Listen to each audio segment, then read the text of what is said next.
c'est pas un peu en train de tuer notre football?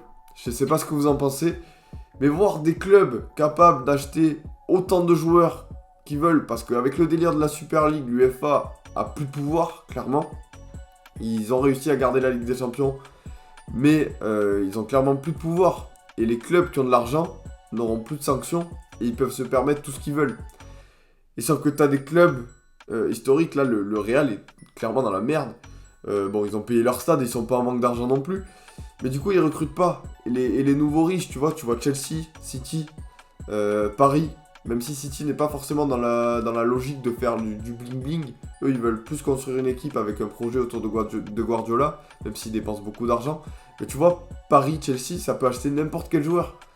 Et tu te dis, mais qu'est-ce qui peut les arrêter? Parce que finalement, t'as beau être un joueur pro qui joue pour ton équipe et tout, et qui veut par exemple aller au Real, devant autant d'argent, mais t'en as très très peu qui résisteront, et tout cet argent, bah, finalement tu peux presque tout acheter, enfin tu peux acheter tous les joueurs que tu veux, après ça veut pas dire que tu gagnes forcément les compétitions, mais t'as aucune limite. Bon, maintenant on va essayer de voir le positif. Si on fait abstraction de tous les footix qui vont se ramener avec des maillots Paris, floqué Messi numéro 19, et je pense vraiment, je parle en leur nom, mais je pense que les vrais supporters du PSG, ceux qui sont peut-être plus forcément au stade parce qu'ils ont été exclus par le projet Qatari, mais même ceux qui vont encore au stade, les anciens, voir Messi au PSG, ça doit leur faire énormément plaisir, mais de voir tous les footix déjà qui sont arrivés avec Neymar, Mbappé, tout ça là, c'est un peu la nouvelle génération, mais voilà, tout ce genre de trucs qui, du coup, avec l'arrivée de Messi, mais va être multiplié encore par 10, ça doit pas leur faire plaisir du tout. Ça veut dire beaucoup de footix, beaucoup de gens qui vont se mettre à aimer le PSG, à regarder pour Messi, mais peut-être aussi à regarder la Ligue 1. Et ça, pour notre championnat, c'est juste incroyable. La médiatisation qu'on va avoir. Les droits à l'étranger, ils sont de 80 millions aujourd'hui. C'est rien du tout. Mais là, combien de personnes à l'étranger vont se mettre à regarder la Ligue 1? Vont se mettre à regarder le PSG pour pouvoir voir Messi, pour pouvoir voir Messi jouer avec Neymar, avec Mbappé. Et du coup, tous les autres clubs vont en profiter et les droits vont exploser. Et ça va faire une entrée d'argent qui est considérable pour tous les clubs. Et là, aujourd'hui, voilà, la Ligue 1, ok, cette année, on a proposé un championnat qui était quand même pas mal compétitif. C'est Lille qui a remporté le championnat. Il y avait beaucoup de clubs, c'était serré et ça jouait pas mal. Vraiment, cette année, ça a bien joué.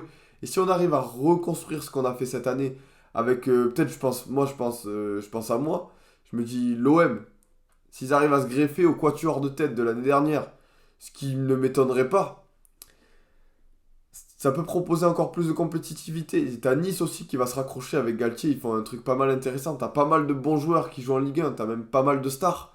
Ça se construit encore plus et Messi va ramener des gens. Et si t'arrives à convaincre les gens que ce championnat finalement est un championnat qui monte et qui est de plus en plus compétitif et qui est agréable à regarder, parce que oui, il y a eu pas mal de matchs où moi je me suis régalé. Pas forcément que l'OM, mais ouais, c'est sûr qu'avec les nouveaux entraîneurs qu'il y a en Ligue 1, quand t'as du Peter Bosz, du Niko Kovac, du Sampaoli, bon, le PSG de Pochettino, mais t'as aussi Galtier à Nice, tu vois, tous ces genres de clubs, ben moi je me dis, mais ça régale, ça régale, et il y a des chances qu'on se régale cette année en Ligue 1 et que les gens prennent du plaisir à regarder la Ligue 1. Et t'as des championnats aujourd'hui, la Liga, la Serie A, c'est des championnats en baisse qui perdent toutes leurs stars. Et aujourd'hui, bah, t'as la PL qui est ultra en forme et qui signe encore plus de stars. Et t'as toujours la hype autour de la Première Ligue parce que c'est le championnat le plus regardé du monde et tout. Mais aujourd'hui, je me dis, mais qu'est-ce qui empêche un fan de foot à l'étranger, que ce soit juste un fan espagnol, je sais pas, qui supporte pas forcément un club, bah, de regarder un match du PSG en Ligue 1 plutôt qu'un match du Real en Liga. Je veux dire, mais il y a 3-4 ans, c'était impensable de se dire que tu préfères regarder un match de Ligue 1 plutôt qu'un match de Liga quand c'est le Real et le PSG. Mais aujourd'hui, tu regardes le Real, tu regardes le PSG, tu te dis, mais pourquoi est-ce qu'on regarderait pas plutôt Paris et la Ligue 1 plutôt que le Real et la Liga, tu vois? Je parle hors supporter, parce que chaque supporter regarde son club et ce qui est totalement normal. Et j'espère qu'ils sauront tirer profit de ce transfert qui est juste incroyable, pour que ce soit bénéfice à tout notre championnat et qu'on devienne de plus en plus attractif et qu'on propose vraiment de belles choses. Bon, je terminerai par contre. Là, il n'y a pas d'excuse là. Là, si ça perd en Ligue des Champions, il n'y a pas d'excuse, c'est terminé. Hein. On pose les clés sous le paillasson. Fini les Qataris, hein. Après on ne veut plus les voir. J'imagine, j'y pense, se faire sortir en 8ème. Qu'est-ce que ça me régalerait. Bref, Ça pue. Pour nous, amis marseillais, ça pue de ouf cette année-là. Mais écoutez, nous, on va être là en Ligue 1, on va combattre, même si ça va être très dur. Et puis en Ligue des Champions, ben, nous, on n'y sera pas, mais on va aller loin en Europa League, évidemment. Évidemment, on va se régaler. Et si Paris doit se faire sortir en Ligue des Champions, on sera content. Et on va beaucoup rigoler. On va beaucoup rigoler, bref. Et est-ce que Pochettino va pas s'arracher les cheveux? Parce que moi, je suis à sa place, je m'arrache les cheveux. Qui va défendre? Qui va défendre? Est-ce que Mbappé, Neymar et Messi vont défendre? Non. Et aujourd'hui, pour gagner une compétition, je parle pas de la Ligue 1, hein, avec des 3 joueurs qui défendent pas, pour moi, c'est impossible. Mais bon, on verra ce qu'il arrive à produire. Les gars, j'arrive vite. Je lance une émission qui sera là chaque semaine pour se débriefer un petit peu ce qu'on a raté dans le week-end foot. Voilà, j'espère que vous serez présents. Donnez-moi vos avis sur tout le bordel là.